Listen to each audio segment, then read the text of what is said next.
Magandang araw mga bata! Kumusta kayong lahat ngayon? Sana ay masaya kayo dito sa ating online children's meeting. Nandito kami muli para magkwento sa inyo. Ako nga pala si Ate Archaneth. At ako naman si Ate Rowena. Noong nakaraang episode, tinalakay natin ang aklat ng Ecclesiastes na nagsasabi sa atin na habang bata pa tayo, alalahanin natin ang Diyos na lumikha sa atin. Ngayon naman, nais naming ibahagi ang isang yugto sa aklat ng Awit ng Mga Awit. Awit ng Mga Awit? Ibig sabihin, ito ay isang awit na higit pa sa iba pang mga awit. Mayroon itong 117 taludtod o verses lamang. Namumukod tangi itong aklat sa Biblia dahil isa itong awit tungkol sa pag-ibig. Ang paksa nito ay tungkol sa kaligayahan at kasiyahan. Gusto ba ninyong maging masaya at nasisiyahan? Siyempre naman, tingnan natin ang kwento tungkol dito. Bago tayo magpatuloy, umawit muna tayo.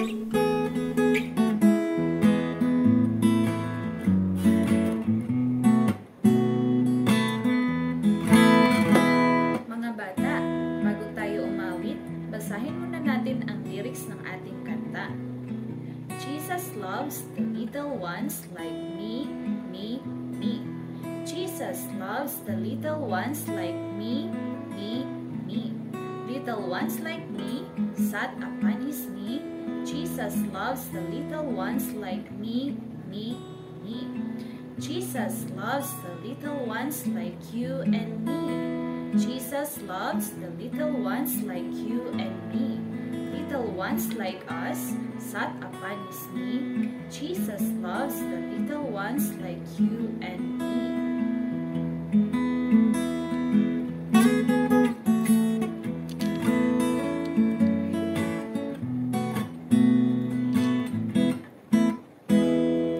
Jesus loves the little ones like me, me, me. Jesus loves the little ones like me, me, me. Little ones like me, sat upon his knee. Jesus loves the little ones like me, me, me. Jesus loves the little ones like you and me. Jesus loves the little ones like you and me. Little ones like us sat upon his knee. Jesus loves the little ones like you and me. Jesus loves the little ones like me, me, me. Jesus loves the little ones like me, me, me. Little ones like me sat upon his knee. Jesus loves the little ones like me, me, me. Jesus loves the little ones like you and me.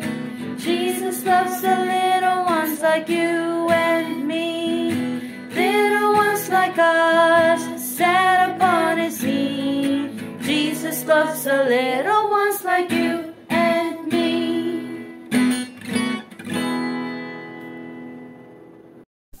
Ang sumulat ng awit na mga awit ay si Haring Solomon na isang tanyag na hari ng Israel. At siya'y pinagkalooban ng Diyos ng karunungan. Siya ay isang hari, makata, at kilalang manunulat ng ilang mga aklat sa Biblia. Ang awit na mga awit ay kasaysayan ng matalinong Haring Solomon at ng isang dalagang nayon na nagkaibigan sa isa't isa at naging masaya. Oh, talaga ba? Isang hari na ibigan ng isang babae sa nayon? Oh, mahirap paniwalaan. Parang hindi sila magkatugma. Isang hari at ang dalagang nayon ay naging magkasintahan. Hindi sinabi sa kasulatan kung paano nagsimula ang kanilang ugnayan sa isa't isa. Pero mababasa natin na napakatamis ng kanilang kaugnayan. Si Haring Solomon ay ang sinisinta at ang dalagang nayon ay ang Shulamita na siyang mangingibig. Nang nakita ng Shulamita ang hari, nasabi niyang, "Ang taglay mong halimuyak, saan kaya ito tulad? Simbango ng pangalan mong ang samyo'y malaganap, kaya lahat ng dalaga ay yungang nabibihag. Tiyak akong liligaya ngayong ikaw ay narito. Pagsinta mo'y mas gusto ko kaysa alinmang inumin. Hindi ako nagkamali na ikaw nga ang ibigin." Ang Shulamita ay maganda ngunit maitim. Katulad ko'y mga toldang sa Kedar pa niyayari. Tulad ko rin mga tabing sa palasyo ng hari. At nagsabi siyang huwag siyang hahamakin dahil sa kanyang kulay, pagkat itong kanyang balat ay nasunog lang sa araw. Itong mga kapatid niya'y hindi siya kinalugdan. Nagkaisa silang siya'y pagbantayan ng ubasan. Pinagyamat sininop niya ang nasabing pataniman. Anupat ang sarili niya ay kusa niyang napabayaan. Itong kanyang pakiusap, "O giliw kong minamahal, sa akin ay sabihin mo, pastulan ng iyong kawan, sa init ng katanghalian, pahingahan nila'y saan. Sa akin ay ituro mo, nang ako ay di maligaw." Tumugon ang kanyang sinisinta na kung nais niyang malaman ang dapat lang na gawin niya, ay ang sundan ang mga tupa. Ang kawan ng mga kambing ay doon mo alagaan, sa tabi ng mga tolda ng pastol ng kanyang kawan. Itinulad ang kanyang hirang sa kabayo ng paraon na may pisnging malalambot, may balani, may pang-akit, na lalo pang pinaganda ng pahiyas na naglawit, na ang leeg ay parang nililok at kay rikit na pagmasdan, lalo na nga kung may kwintas na doon ay nakasabit, at ipagagawa ng kwintas ng gintong lantay. Palamuting ikakabit ay pilak na dinalisay. Ang Shulamita habang siya'y nakahimlay, tila hari ang katulad. Ako na may magsasabog na mabangong halimuyak. Ang samyo ng aking mahal ay katulad nitong mira. Habang siya sa dibdib ko'y nakahilig na masaya. Ang kawangis ng mahal ko'y isang kumpol ng bulaklak. Sa ubasan ng Engedi, magiliw kong pinamitas.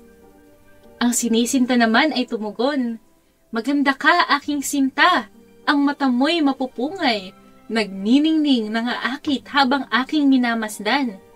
Sinabi naman ng Shulamita, "Makisig ka, aking mahal, anong kisig, anong inam, magiging himlayan natin ay laging kulay na luntian, at sedar ang siyang biga nitong ating tatahanan. Mga kisame ay pinong pili, kahoy na talagang maiinam." Kaya, sa awit ng mga awit, may kita natin ang magandang halimbawa ng katamisan ng pag-ibig. Ipinapakita sa Song of Songs o awit ng mga awit na nahikayat ang babaeng Shulamita sa ganda ng kanyang sinta. Hanggang dito muna ang kwento natin sa araw na ito. Tingnan natin ang mahalagang punto na dapat nating malaman. Una, makikita natin na nahikayat ang babaeng Shulamita sa kakisigan ng kanyang sinta. Ang taglay niyang halimuyak ay walang katulad na simbango ng pangalan niyang ang samyo'y malaganap. Kaya lahat ng dalaga ay nabibihag. Mga bata, nakita natin na walang katulad ang pangalan ng Panginoon. Naaakit tayo sa Kanya kapag tinatawag natin siya. Ikalawa, nakita ng babae ang kanyang pagiging makasalanan na sinagisag ng kanyang kulay itim na balat tulad ng mga tolda ng Kedar. Tulad ng maingibig at iniibig sa kwento, gayon din ang pagmamahal ng Diyos sa atin. Siya ay laging handang magmahal, magpatawad at mag-alaga sa atin, kahit ano pa ang mga pagkukulang natin.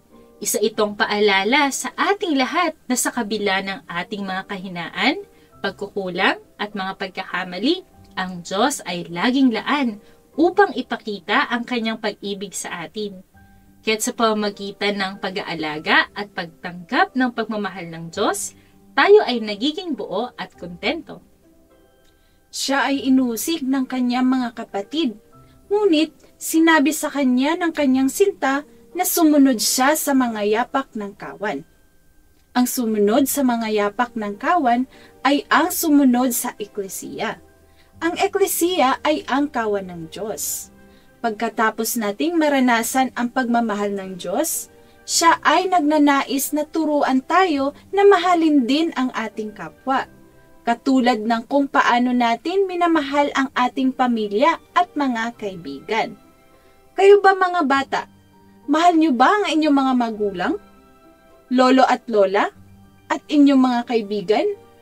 Kaya dalhin din natin sila sa pagsunod sa kawan ng Diyos. Basahin naman natin ang Bible verse ngayon, una sa Ingles at pagkatapos sa Tagalog. 1 John 4:19. We love because He first loved us. Unang Juan 4:19. Tayo'y umiibig sapagkat ang Diyos ang unang umibig sa atin. Story time! Si Dave ay may 9 na taong gulang na lalaking anak na lagi niyang dinadala doon sa kanyang pinagtatrabahuhan sa istasyon ng tren. Masayahin ng bata at tuwang-tuwa ito sa tren. Malapit si Dave sa anak niya at may kitang mahal na mahal niya talaga ito. Sabi nga ni Dave, makita niya lang ang ngiti ng anak niya, nawawala lahat ng pagod at problema niya. Mahilig maglaro ang anak ni Dave sa may riles at sa tuwing paparating ang tren ay kakaripas ito ng takbo sa may operating dock upang pagmasdan ito. Tuwang-tuwa siya at pinagmamasdan niya ito hanggang sa pinakadulo. At masaya naman akong pinagmasdan siya sa bintana ng aking opisina. Ngunit isang araw noon, paparating na ang tren at nakapwesto na si Dave sa bridge operating room para idugtong ang tulay. Ngunit sa bintana ng silid niya, habang inaabangan ng tren, ay narinig niya ang iyak ng anak niya. Sinilip niya ito at ito pala ay nahulog sa isang hydraulic box na bahagi ng mekanismo ng tulay.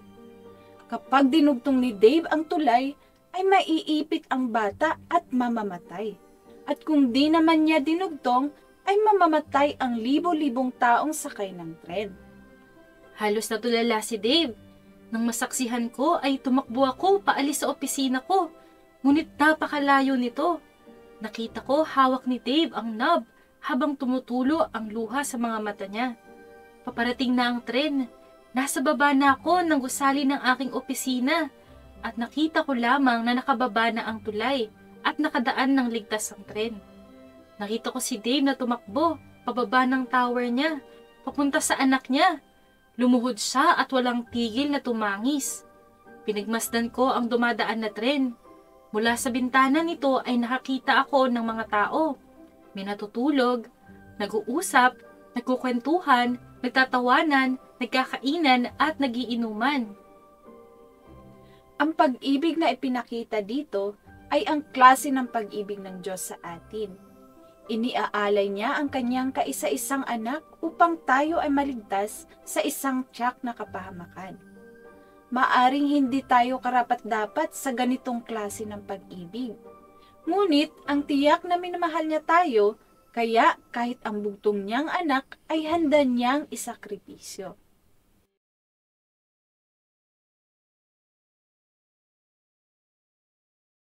Oh, nag-enjoy ba kayo sa breakout rooms? Sana lagi ninyong tandaan ang lahat ng ating mga pinag-aaralan sa Biblia. Ngayon naman, sumunod kayo sa aking panalangin. O Panginoong Jesus, O Panginoong Jesus, salamat po salamat po sa inyong pag-ibig sa amin. sa inyong pag-ibig sa amin. Naway patuloy ka naming Nawa patuloy ka naming ibigin sa araw-araw ibigin sa araw-araw at laging maging matamis at laging maging matamis ang aming kaugnayan sa inyo ang aming kaugnayan sa inyo at sumunod sa yapak ng kawan at sumunod sa yapak ng kawan at dalhin din at dalhin din ang aming kapwa ang aming kapwa sa pagsunod sa inyo. sa pagsunod sa inyo. Amen. Amen. O mga bata, hanggang dito na lang muna ang ating meeting. Pero huwag kayong mag-alala dahil magkikita tayo muli sa susunod na Sabado sa ganap ng 2:00 hanggang 3:00 ng hapon.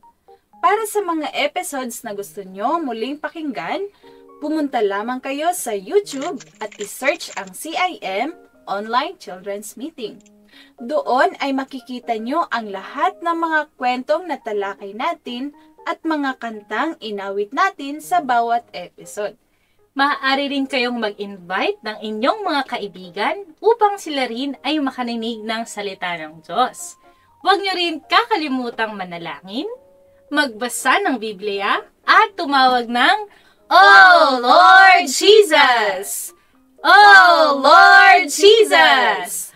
Oh Lord Jesus! Dahil kapag ginawa ninyo ang mga ito, kayo ay magiging mga mahusay! Paalam! Hanggang sa muli! For 7 days a week, sometime I separate to give myself to Him with other is to me. To hear God's word, be doers, so I grow. To the children's meeting I will go. I will redeem my time to pray.